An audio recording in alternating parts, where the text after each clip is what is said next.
Bismillahirrahmanirrahim. Assalamualaikum warahmatullahi wabarakatuh. Alhamdulillahirrahmanirrahim. Wassalatu wassalamu ala asrafil anbiya'i wal mursalin wa ala alihi wa ashabihi rasulillahi ajmain. Amma ba'du. Puji syukur kita serahkan kepada Allah Subhanahu wa taala, yang mana pada kesempatan kali ini kita masih diberikan nikmat, yaitu nikmat umur dan nikmat kesehatan, sehingga kita masih diberikan kesempatan untuk menuntut ilmu walaupun secara virtual. Salawat serta salam tak pula kita hadiahkan kepada junjungan alam, yakni Nabi besar Muhammad sallallahu alaihi wasallam, dengan ucapan Allahumma shalli ala sayyidina Muhammad wa ala ali sayyidina Muhammad. Apa kabar teman-teman semua? Semoga teman-teman semua dalam keadaan sehat selalu ya. Nah, sebelum kami mempresentasikan materi pada hari ini, maka terlebih dahulu kami akan memperkenalkan diri. Kami dari kelompok 1 yang beranggotakan saya sendiri. Perkenalkan, nama saya Siti Mutia. Saya dari jurusan Pendidikan Ekonomi, konsentrasi akuntansi semester 5. Dan rekan saya yang bernama, perkenalkan, nama saya Octavia Reda Anggraini dari jurusan Pendidikan Ekonomi, konsentrasi akuntansi semester 5. Nah, di sini kami akan mempresentasikan materi dengan judul Sistem Pemrosesan Akuntansi dengan mata kuliah Sistem Informasi Akuntansi di bawah bimbingan Ibu Salmiah SPD MPD. Nah, sebelum lanjut ke video, teman-teman jangan lupa untuk klik subscribe, comment, and share.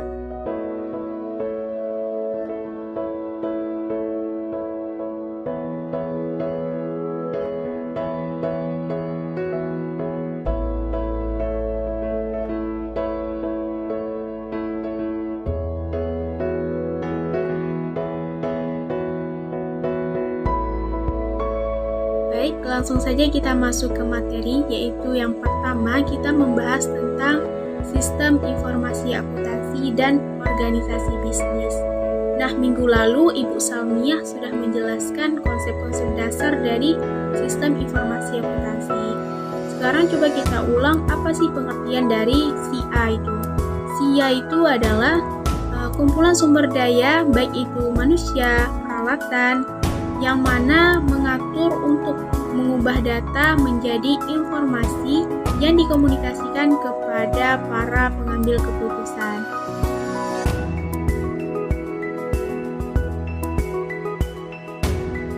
Kemudian organisasi. Nah, organisasi itu adalah sekumpulan unit kerja atau para pengambil keputusan untuk mewujudkan tujuan tertentu.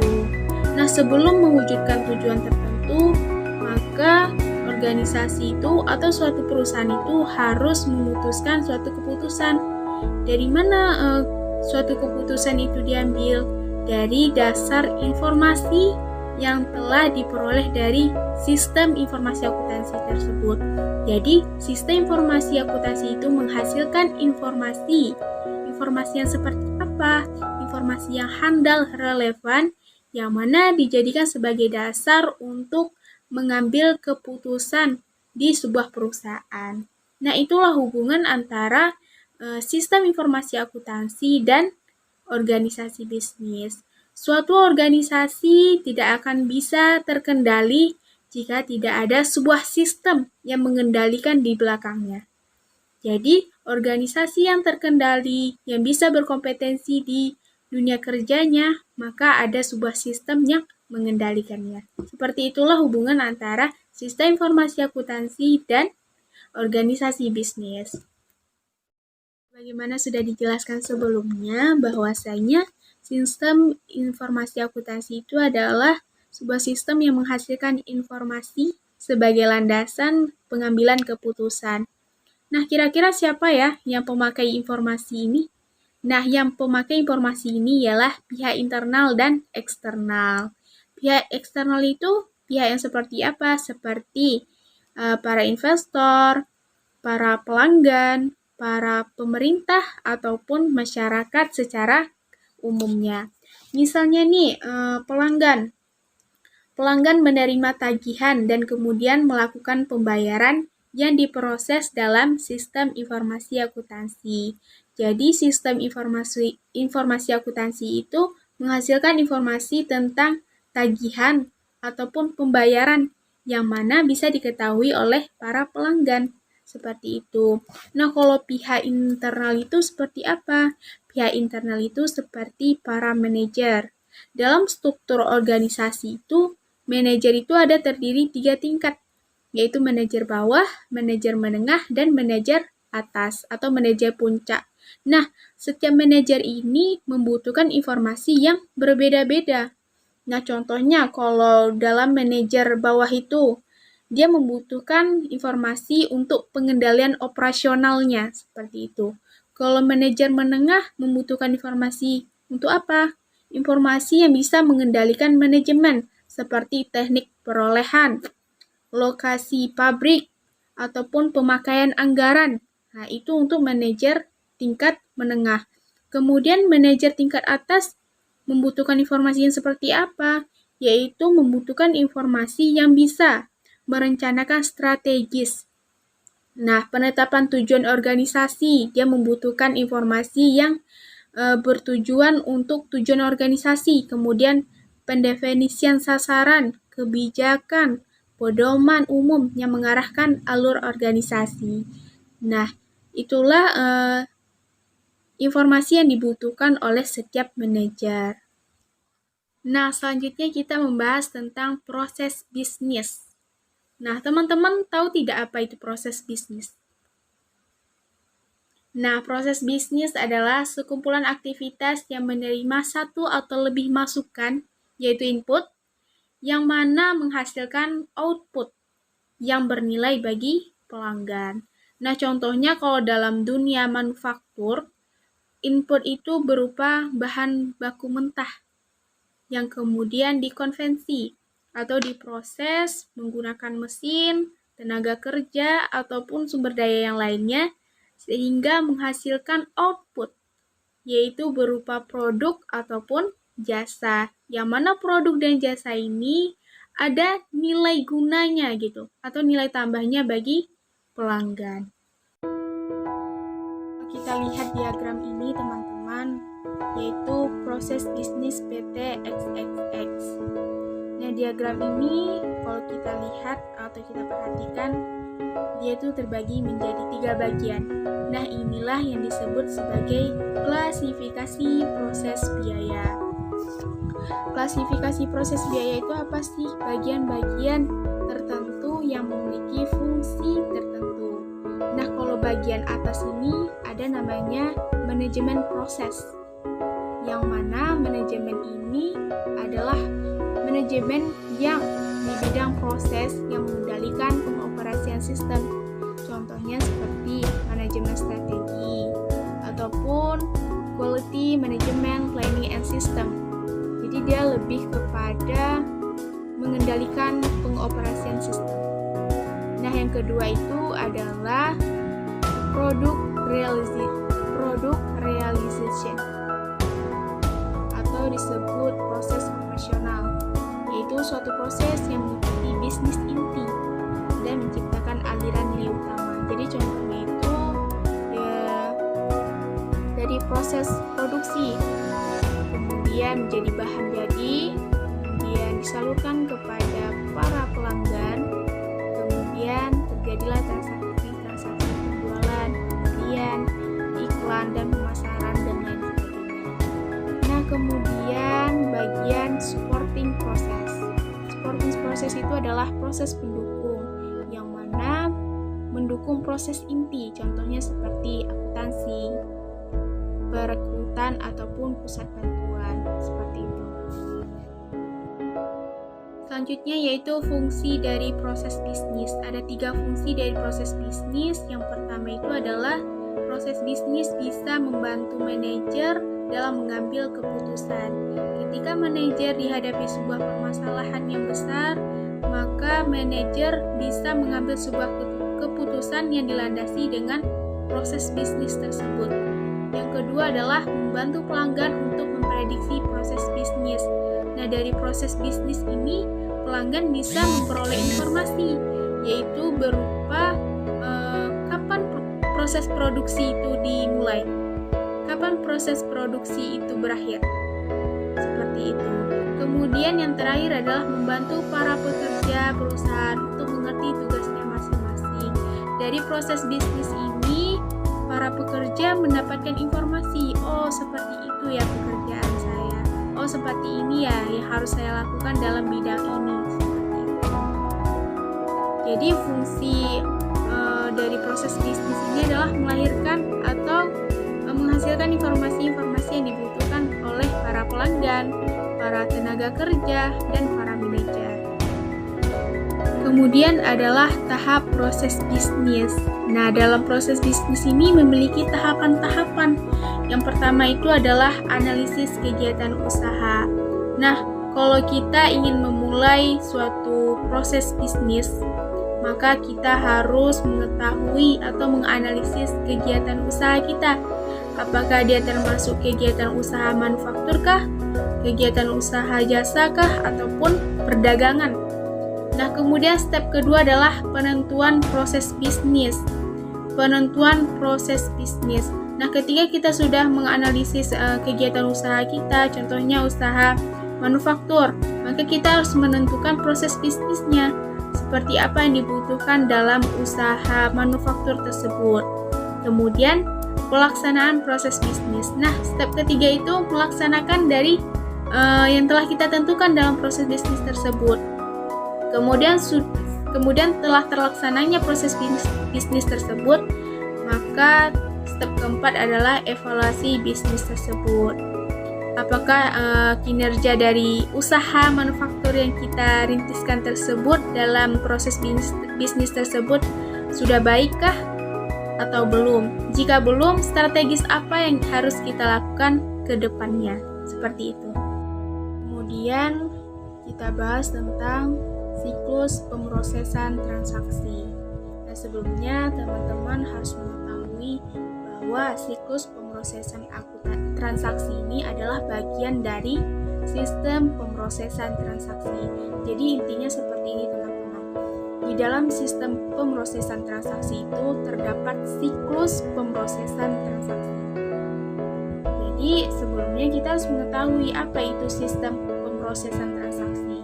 Nah, sistem pemrosesan transaksi adalah suatu bentuk sistem informasi yang berfungsi merekam semua aktivitas atau kejadian pada saat pencatatan atau pemrosesan data sehingga menjadi suatu informasi standar perusahaan. Nah, di dalam sistem pemrosesan transaksi itu terdapat siklus-siklus.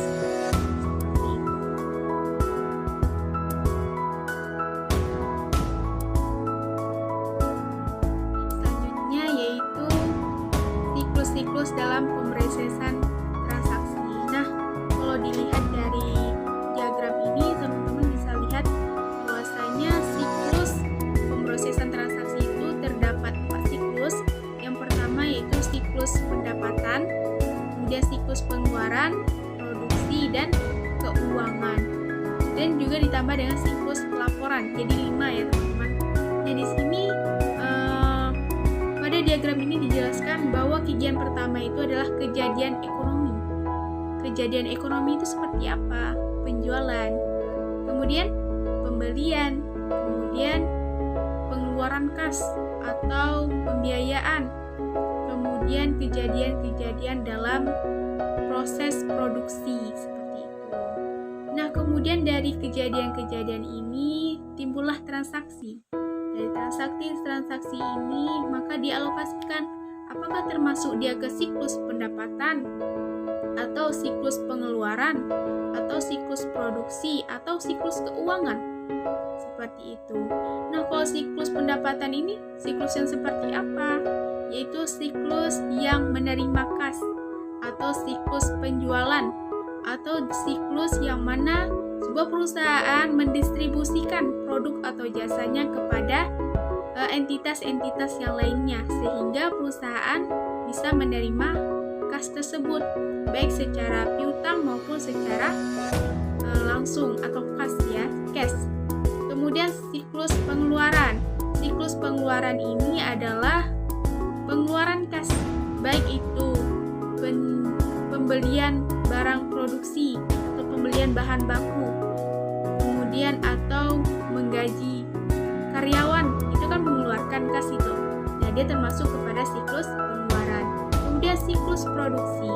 Dalam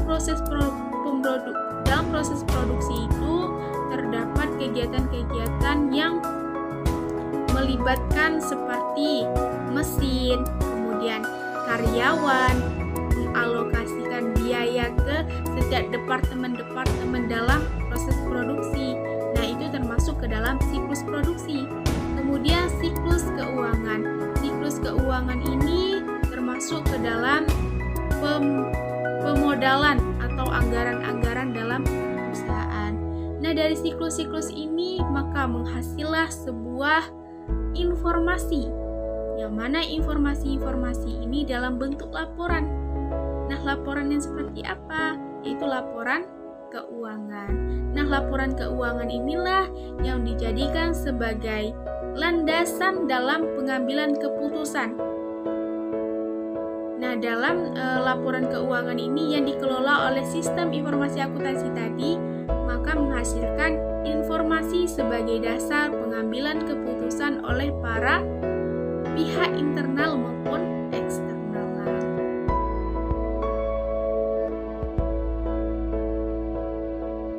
Selanjutnya yaitu akuntansi dan teknologi informasi. Nah, dalam model akuntansi ada dua bentuk pemrosesan. Yang pertama itu pemrosesan transaksi dan yang kedua itu pemrosesan informasi. Nah, apa itu pemrosesan transaksi? Ini lebih menyangkut kepada transaksi-transaksi, yaitu melibatkan pelanggan, pemasok, dan pihak lainnya. Sedangkan pemrosesan informasi ini lebih kepada pengambilan keputusan, yang mana melibatkan para manajerial atau pihak manajer. Nah, kalau kita lihat dari diagram ini, bahwasanya pemrosesan informasi itu membutuhkan data non-transaksi, yaitu seperti pengambilan keputusan, itu merupakan data non-transaksi. Sedangkan pemrosesan transaksi membutuhkan data transaksi. Data transaksi itu seperti apa? Penjualan, pembelian, pembiayaan, pengeluaran kas, ataupun proses-proses dalam konversi atau proses dalam memproduksi suatu produk. Kemudian yang mana diambil dari para pihak pelanggan, pemasok, dan pihak lainnya. Sedangkan pemrosesan informasi itu didapatkan dari pemegang saham dan pihak lainnya. Nah, kemudian pemrosesan transaksi ini dan pemrosesan informasi ini dibutuhkan oleh para manajer dan karyawan-karyawan penting. Kemudian pemrosesan transaksi, pemrosesan informasi itu diperoleh dari sistem informasi akuntansi, yang mana sistem informasi akuntansi ini menggunakan alat, yaitu teknologi informasi. Nah, teknologi informasi itu bisa kita dapat dari komputer, yaitu seperti software akuntansi atau Microsoft Excel atau Mayop, atau yang sering digunakan perusahaan itu adalah Mayop. Nah, dari Mayop ini kita input data-data ataupun dokumen transaksi, kemudian dikelola di dalam itu, dikelola, disimpan, diolah, kemudian menghasilkan informasi, yang mana informasi inilah yang dibutuhkan oleh para pihak manajerial dan karyawan-karyawan penting itu. Apa yang dihasilkan oleh sistem informasi akuntansi atau Mayop itu adalah pemrosesan atau informasi tentang pemrosesan dan informasi tentang transaksi-transaksi. Seperti itu.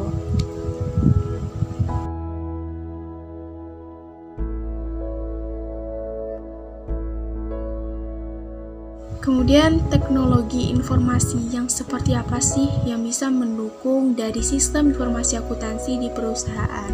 Nah, yang pertama itu adalah sistem pengubah tampil dokumen. Nah, jika sebuah teknologi informasi yang bisa mengubah dokumen, yaitu dari dokumen teks menjadi gambar atau mengubah teks menjadi grafik ataupun ilustrasi-ilustrasi lainnya yang mana bisa mendukung dalam memperoleh informasi. Nah, jika sebuah sistemnya seperti ini, maka bisa memperkecil resiko-resiko karena dia lebih cepat kerjanya. Dari teks bisa menjadi gambar, dari gambar bisa menjadi grafik, dan begitu pula lainnya. Nah, sistem seperti inilah yang sangat dibutuhkan oleh sistem informasi akuntansi. Yang kedua yaitu sistem tanggap cepat. Jika sebuah teknologi informasi menghasilkan informasi yang tanggap dan cepat, maka itu sangat baik karena informasi yang dibutuhkan oleh para pemutus keputusan atau pengambil keputusan itu adalah informasi yang handal dan relevan. Informasi yang handal harus dilaksanakan, harus dicapai secara cepat dan tidak memakan waktu lama. Karena apa? Informasi yang handal itu takutnya jika membuang waktu atau memakan waktu lama, maka keputusan yang diambil akan ragu seperti itu. Dan jika kita menunggu data-datanya diinput terlebih dahulu ataupun mencari data-data yang lain, maka memakan waktu yang lama. Maka sistem tanggap cepat ini sangat dibutuhkan dalam sistem informasi akuntansi. Selanjutnya yaitu sistem komputer terpadu manufaktur. Nah, sistem ini lebih kepada kebutuhan di perusahaan manufaktur, yang mana sistem ini komponennya terdiri dari stasiun-stasiun kerja, kemudian sistem pengawasan dan pengendalian produksi tepat waktu, serta sistem pemesanan dan pengendalian persediaan. Jadi mencakup kepada perusahaan manufaktur yang mana prosesnya lebih banyak seperti itu. Terakhir itu adalah pembahasan mengenai akuntansi dan pengembangan sistem. Apa itu pengembangan sistem? Pengembangan sistem adalah proses modifikasi atau mengubah sebagian atau seluruh sistem informasi. Kenapa sebuah sistem informasi itu harus dikembangkan? Kenapa? Ada yang tahu? Ya, karena seiring perkembangan zaman pasti akan mengalami perubahan. Dan apa yang dibutuhkan pun dari zaman ke zaman itu pasti ada yang berbeda. Jadi maka dibutuhkan pengembangan sistem. Pengembangan sistem yang seperti apa? Pengembangan sistem yang lebih baik dari sistem sebelumnya, seperti itu. Nah, dalam pengembangan sistem ini terdapat beberapa tahap untuk mengembangkan atau cara untuk mengembangkan sistem ini ada beberapa tahap. Yang pertama itu tahap perencanaan. Nah, tahap perencanaan ini yang mana kita merencanakan sistem yang seperti apa yang ingin dikembangkan. Kemudian tahap selanjutnya adalah tahap analisis dan perencanaan. Setelah kita tentukan perencanaan kita tersebut maunya seperti apa, kemudian kita analisis. Cocok nggak ini untuk dikembangkan, apa kendalanya. Kemudian kita bentuk organisasi atau kepanitiaan untuk penelitian rancangan ini. Nah, setelah kita teliti, ternyata hasilnya bisa kita terima atau setuju ataupun bisa kita tolak. Nah, kalau kita terima, maka tahap selanjutnya adalah penerapan dari sistem yang telah kita kembangkan. Nah, setelah itu, jika kalau kita tolak analisis dari perencanaan sistem itu, maka bisa kita kembalikan ke analisis lagi, ataupun diberhentikan, seperti itu.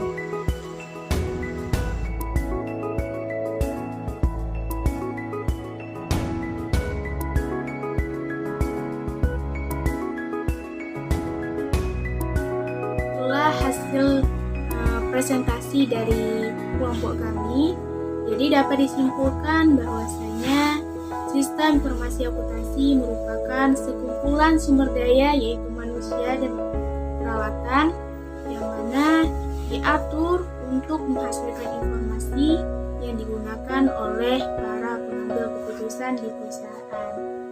Nah, suatu organisasi dapat berkompetensi dengan baik karena adanya sebuah pengendalian, yaitu pengendalian sistem informasi akuntansi. Nah, di dalam proses bisnis terdapat banyak sekali proses, baik itu dalam dimulai dari input, kemudian diproses, kemudian menghasilkan output. Nah, dalam proses-proses ini terdapat sistem di dalamnya untuk menghasilkan informasi yang dibutuhkan perusahaan. Nah, kemudian dalam sistem informasi akuntansi terdapat siklus di dalamnya, yaitu siklus pendapatan, siklus pengeluaran, siklus produksi, dan siklus keuangan. Nah, dari siklus-siklus ini, maka datanya akan dikelola atau disimpan atau diolah oleh sebuah sistem informasi akuntansi, yang mana akan menghasilkan informasi, yaitu berupa laporan keuangan yang dibutuhkan oleh para pihak internal maupun eksternal. Dalam pengembangan sistem terdapat beberapa tahap, yaitu tahap perencanaan, tahap analisis dan rancangan, dan tahap sistem manufaktur. Sekian dari hasil presentasi kami. Mohon maaf apabila ada kesalahan kata ataupun penyampaian. Kami akhiri dengan Assalamualaikum warahmatullahi wabarakatuh.